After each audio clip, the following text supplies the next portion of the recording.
اللہ تعالیٰ نے جو آپ کو فطری صلاحیتیں عطا فرمائی ہیں ان کو درست سمت میں کیسے استعمال کرنا ہے۔ اگر آپ تجارت کا ذوق رکھتے تو سچے اور امانت دار تاجر بن کر ملک و قوم کی خدمت کیجیے۔ قیامت میں آپ کو انبیاء کرام علیہم السلام کے قریب نشست ملے گی۔ اگر آپ نوجوان ہیں، کسی کالج یا یونیورسٹی میں پڑھ رہے ہیں تو مسلمانوں کی خدمت کی نیت سے کسی فن میں انتہائی مہارت حاصل کیجیے اور غیروں کی محتاجگی سے امت مسلمہ کو بچائیے۔ اگر آپ صحافی یا ادیب ہیں تو اپنے قلم کو امت مسلمہ کو بیدار کرنے کے لیے وقف کر دیجیے۔ غفلت کی تہ میں اٹے ہوئے حقائق صاف کر کے سامنے لائیں۔ اللہ تعالیٰ کی رضا حاصل کرنے کا اہم ترین کام اس کی مخلوق کو اللہ والا بنانا ہے، بھٹکے ہوئے بندوں کو ان کے مالک سے ملانا ہے، گناہوں کی آگ میں جلتے ہوئے معاشرے کو فرما برداری کی خوشبوؤں سے مہکانا ہے۔ اس لیے دعوت اللہ یعنی اللہ کی طرف بلانے کو اپنا مقصد بنائے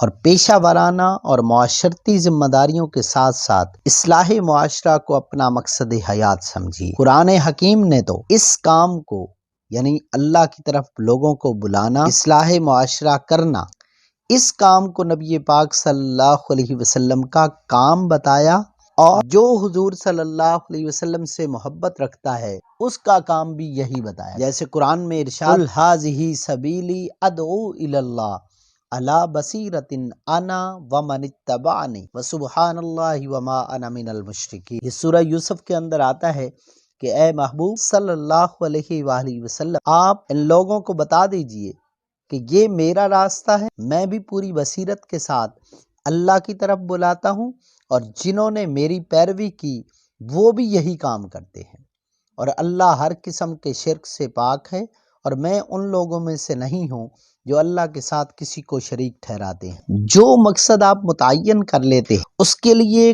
جو قدم بھی بڑھانا وہ قدم مضبوطی سے بڑھانا ہے، اس میں کوئی لچک نہیں ہونی، کیونکہ نبی پاک صلی اللہ علیہ وسلم فرماتے ہیں من خاف ادلج ومن ادلج بلغ المنزل۔ جو منزل کو پانے والے ہوتے ہیں وہ رات کے ابتدائی حصے میں یہ سفر شروع کر دے، نشانی بتا دی گئی۔ اور ایک اور بات یاد رکھیے گا کہ کسی بھی کام کو پایا تکمیل تک پہنچانے کے لیے 4 مراحل ضرور طے کرنا۔ پہلا، اپنے اس کام کے مقصد کو مقرر کرنا، دوسرا پھر اس کے مطابق وسائل پیدا کرنا، اور تیسرا اپنے انداز فکر، قوت اور فطرت کے مطابق ٹھیک راستہ ڈھونڈنا، اور چوتھا پھر مناسب قدم بڑھانا یعنی پکے قدم بڑھانا۔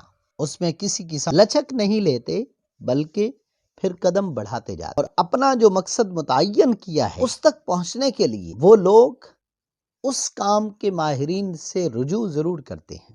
جو بھی آپ نے مقصد متعین کیا ہے نا تو پھر اس کے ماہرین کو ڈھونڈ۔ منزل کی راہ میں مشکلات کا پیش آنا اس کے حق ہونے کی سب سے بڑی نشانی ہے۔ جب آپ نے رضائے الہی اور حصول جنت کو اپنی زندگی کا مقصد بنا لیا تو دنیاوی جھمیلوں، شیطانی وسوسوں، ذہنی تکلیفوں سے مت گھبرائیے۔ ان کے گھیرے میں آنے کے بعد سوچوں میں گھنٹوں گم رہنے کے بجائے مشورہ کر لیں، لیکن مشورہ ان افراد سے کریں جو دیندار ہوں، سمجھدار ہوں، تجربہ کار ہوں، رازدار ہوں۔ ایسے افراد سے مشورہ یقیناً آپ کو مقصد سے بھٹکنے سے بچا سکتا ہے۔ اپنے مقصد کو پانے کے لیے کن کن چیزوں کی ضرورت ہوتی ہے، آئندہ ویڈیو میں اس پہ انشاءاللہ تفصیل سے بات کریں گے۔